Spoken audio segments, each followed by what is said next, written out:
Hi everyone, welcome back. We've got a brand new story to share with you. So let's begin. My name is Jordan. When someone consistently refuses to claim you publicly, they're not protecting the relationship. They're protecting their options. I'd been with Kimberly for 3 years when she humiliated me in front of friends by laughing at the idea of introducing me to her parents. 3 years of patient waiting, of accepting excuses, of believing that love meant giving someone time to be ready. 3 years of being a secret while she apparently built a future with someone else. If you enjoy stories like this, take a moment to tap the like button and leave a comment on where you're watching from. Let's know ourselves. Now back to the story. We met when I was 26 and she was 23, both living in Seattle. I worked as a commercial pilot, mostly flying short regional routes around Washington and Oregon. She worked as a pediatric nurse at a nearby children's clinic. We met by chance at a concert and exchanged contacts. Within weeks of chatting, we discovered we had good chemistry. The early relationship felt promising. There were good conversations, physical attraction, and compatible interests.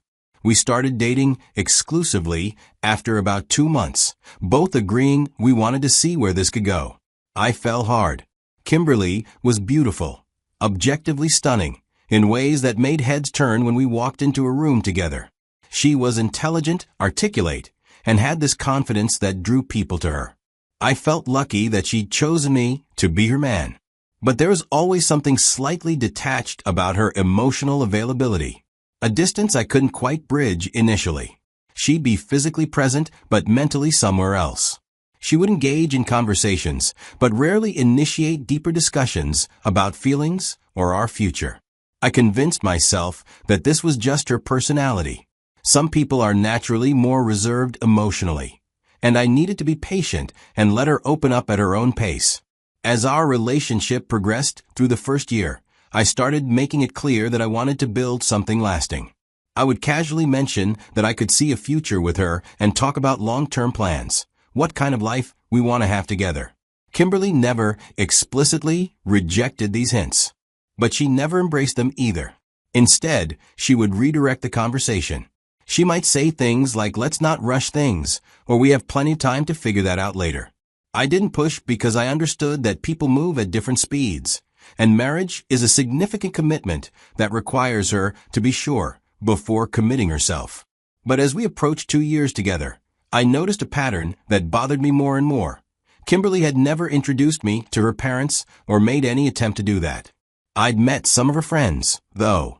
We had been to a few group gatherings with her social circle. But her family remained entirely separate from our relationship. Every time I'd mention it, suggesting maybe we could visit her parents for a holiday or that they could come visit us in Seattle, she'd have excuses. According to her, her parents were complicated, and they had strong opinions about her life choices.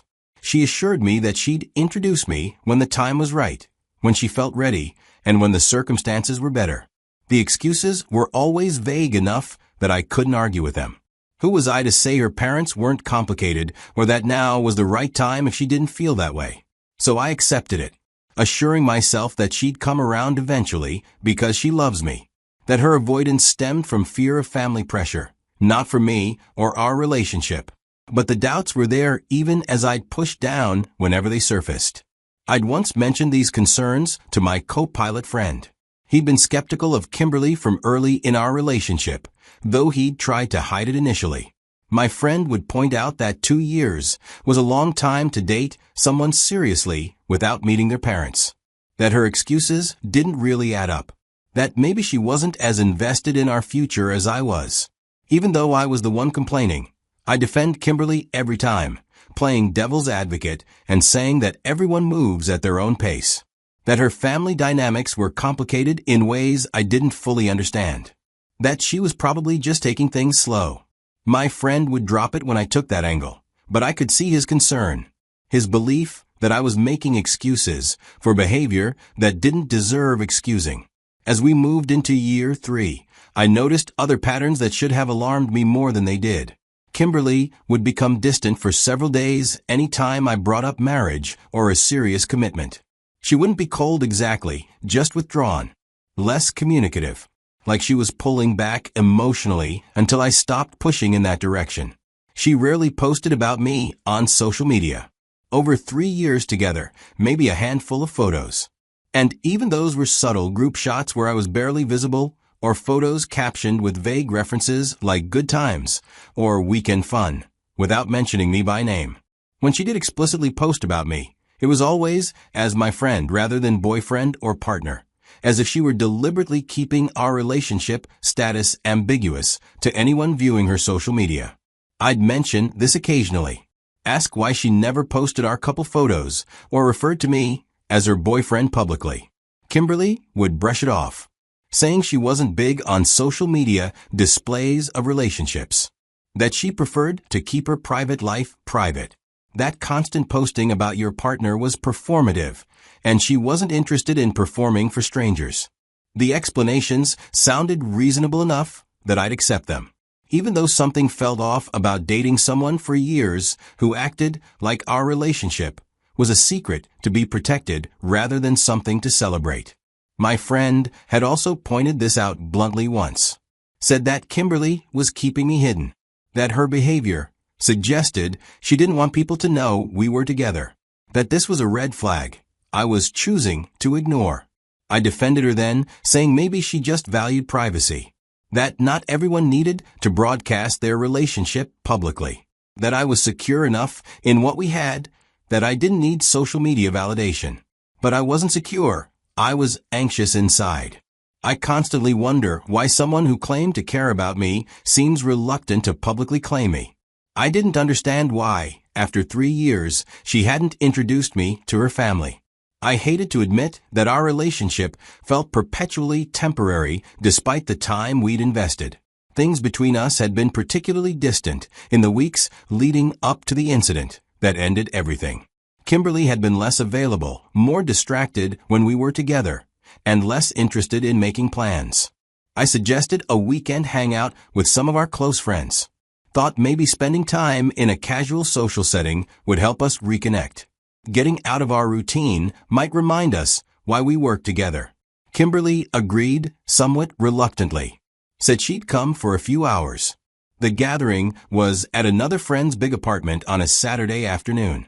About 15 people, including Kimberly's best friend, were there. Some came with their partners. It was a casual atmosphere with drinks and snacks and good conversation. We arrived about an hour after the agreed-upon time. We'd been there 2 hours when the conversation turned to relationships and plans. One of my friends was teasing another couple about when they would get engaged. The couple had been together about 18 months and had recently moved in together. The attention shifted naturally to Kimberly and me. Someone pointed out we'd been together even longer. What was it, 3 years now? Asked when I was planning to propose. The tone was light and friendly, usual teasing among friends who know each other well. I smiled and responded honestly but playfully. Said I'd propose when Kimberly was ready, that she hadn't taken me to meet her parents yet, so we weren't quite at the engagement stage. It was a sincere comment, not accusatory or bitter, just acknowledging the reality that we hadn't reached certain relationship milestones that typically precede engagement. The response I expected was some light embarrassment from Kimberly or a redirection of the conversation away from our relationship timeline. What I didn't expect was what actually happened. Kimberly laughed, and then she said clearly, for everyone to hear, "You really think I'd ever introduce you to my parents?" The room went silent immediately. I felt the humiliation wash over me in waves. This woman I'd loved for 3 years, whom I'd been patient with, and defended to friends who had concerns, had just publicly mocked the idea of claiming me as someone significant enough to introduce to her family. My smile faded slowly as I felt my face getting hot. I looked at Kimberly, trying to understand if she'd meant it the way it sounded, or if this was some terribly misjudged joke. Her expression told me she'd meant exactly what she'd said. No apology in her eyes. No recognition that she'd just humiliated me in front of my closest friends. For some seconds, I processed the implications of what had just happened. Then I told her simply, "Don't worry. You won't have to introduce me to your family any longer." Then stood up, thanked everyone for having me, and walked out of the apartment without looking back. I got in my car and drove home in a daze. It felt like I was watching myself from outside my body, as if this whole thing were happening to someone else. For the rest of that evening, I sat in my apartment just processing everything. 3 years of accepting excuses and believing they were about her family dynamics rather than about me.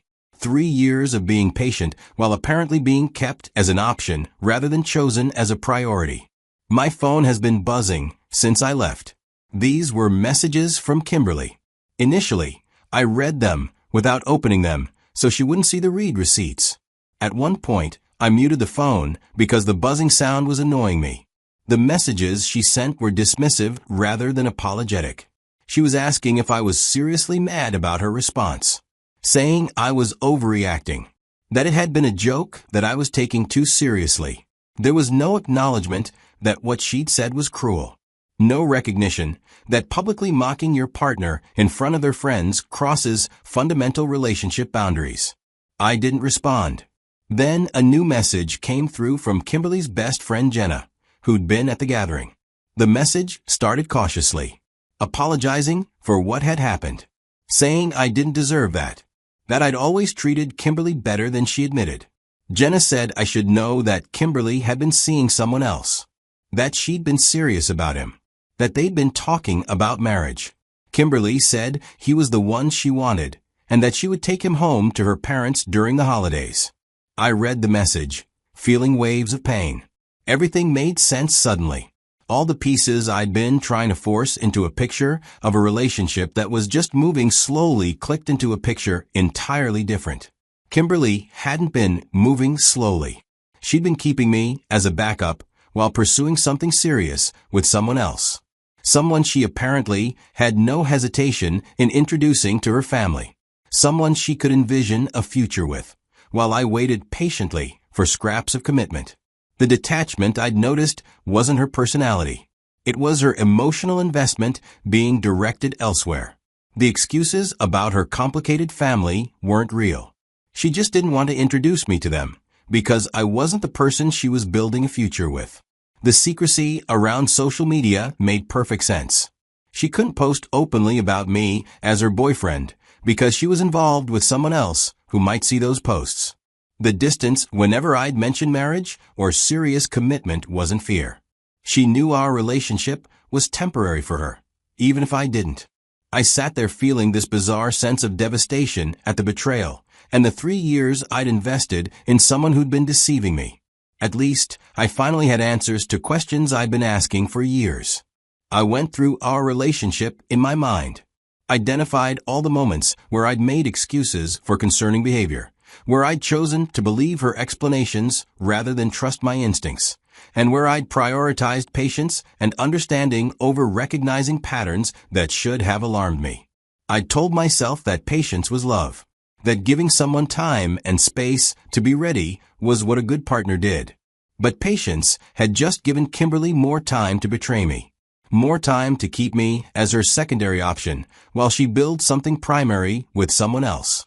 That night, I blocked Kimberly's number, deleted her contact information, went through my phone and removed photos of us together, unfollowed her on social media, cut off all the digital connections that had tied us together.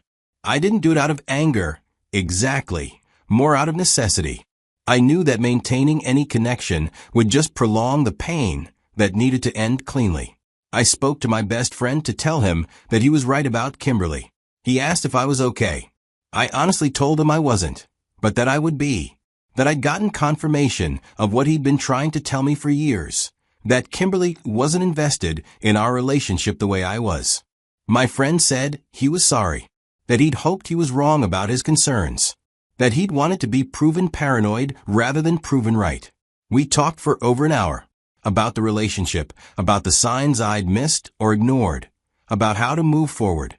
My friend, being the friend he'd always been, supportive without saying I told you so, even though he easily could have. The next morning, my phone rang from an unfamiliar number. I answered without thinking. Kimberly's voice. She'd apparently called from someone else's phone or gotten a new number specifically to reach me after realizing I'd blocked her. She tried to downplay what had happened by saying it had been a joke that came out wrong, that she hadn't meant it the way it sounded, that I was overreacting by blocking her and cutting off communication. The gaslighting was almost impressive. After 3 years of keeping me separate from her family, after publicly humiliating me, after apparently carrying on a whole separate serious relationship, she was trying to convince me I was the problem for being hurt. I told her calmly that we were over, that the relationship was done, that I wasn't interested in hearing explanations or excuses. Kimberly tried to act surprised, asked why I was being so dramatic, said every relationship has rough patches, and we could work through this. I told her I knew about her side affair. The silence that followed was confirmation.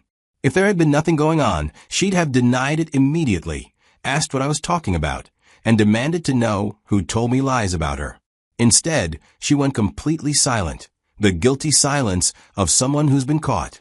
After several seconds, she started trying to explain, to justify or minimize. I didn't let her get far.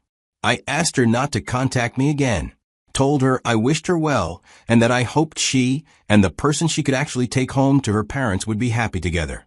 Then I ended the call and blocked that number too. After ending the call, I felt this strange mixture of emotions. Hurt because I genuinely loved her. Betrayed because she'd been lying for who knows how long. Relieved because I was finally free from a relationship that had been slowly destroying my self-worth. Mostly I felt stupid. Stupid for ignoring all the signs. Foolish to make excuses when friends had expressed concerns. Stupid for believing that patience and understanding would be rewarded with eventual commitment. But I also felt determined. Determined to heal from this. Determined to learn from it. Determined never again to accept being someone's secret or someone's second choice. The days immediately following were difficult. I would wake up and instinctively reach for my phone to text her, only to remember we were done. I would think of things I wanted to share with her before catching myself. 3 years of habit and routine don't disappear immediately just because the relationship ends. Weeks after the breakup, I learned more details through mutual friends. Kimberly had apparently been seeing the other guy for over a year. Apparently, he knew about me. Knew she had a boyfriend she'd been with for years. He was fine with being the affair partner because Kimberly had told him she was planning to end things with me soon. She just hadn't found the right time. The level of deception was staggering. Not just cheating, but maintaining 2 full relationships simultaneously. Not just keeping me separate from her family, but apparently introducing her affair partner to them while I waited patiently to meet them someday. I could have been angry, but I didn't. I just let it go. Let her live with whatever consequences came from her choices without my involvement. Because ultimately, she hadn't just betrayed me. She'd revealed who she fundamentally was. Someone capable of sustained deception. Someone who viewed relationships transactionally and strategically. Someone who kept options open rather than committing genuinely. That person wasn't worth my anger or my energy. Spent the following months focused on healing and rebuilding. Went to therapy to process the betrayal and understand why I'd ignored obvious warning signs. Gradually, the pain faded. Not entirely. Betrayal leaves scars even after healing. But the acute devastation gave way to dull acceptance and eventually to grateful recognition that I dodged something much worse. Because if Kimberly had actually been willing to marry me, I'd have spent years or decades married to someone fundamentally dishonest. Would have built a life with someone capable of maintaining elaborate deceptions. I would have invested even more time before discovering her true character. Instead, I got out after 3 years. Before marriage, before children, before financial entanglement. With nothing but wasted time and wounded pride as the cost. It could have been so much worse. After everything, here are some of the things I learned from the entire situation. I learned that when someone consistently refuses to publicly claim you, they're revealing exactly how they see you. Kimberly had kept me separate because I wasn't part of her real future. I was just someone occupying time until she found or committed to what she actually wanted. I learned that patience without reciprocity is just enabling disrespect. My willingness to wait patiently for a commitment Kimberly never intended to give didn't make me a good partner. It made me someone she could take advantage of while pursuing what she actually wanted elsewhere. I learned that excuses that continue for years aren't legitimate obstacles. They're deliberate barriers someone maintains because they don't want you integrated into their real life. Kimberly's complicated family wasn't the problem. Her not wanting me to meet them was. I learned that social media behavior reveals priorities. Kimberly's refusal to post about me openly wasn't about privacy. It was about keeping her options open and maintaining separate narratives for different audiences. Most importantly, I learned that public humiliation from someone who claims to love you is actually a gift, because it forces clarity you might otherwise avoid indefinitely. Kimberly mocking me in front of my friends was devastating in the moment. But it also ended years of self-deception and freed me to find something real.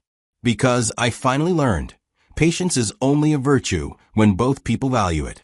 Otherwise, it's just permission to be disrespected indefinitely. And I'm done giving anyone permission to disrespect me, done waiting to be chosen, and done accepting being someone's secret.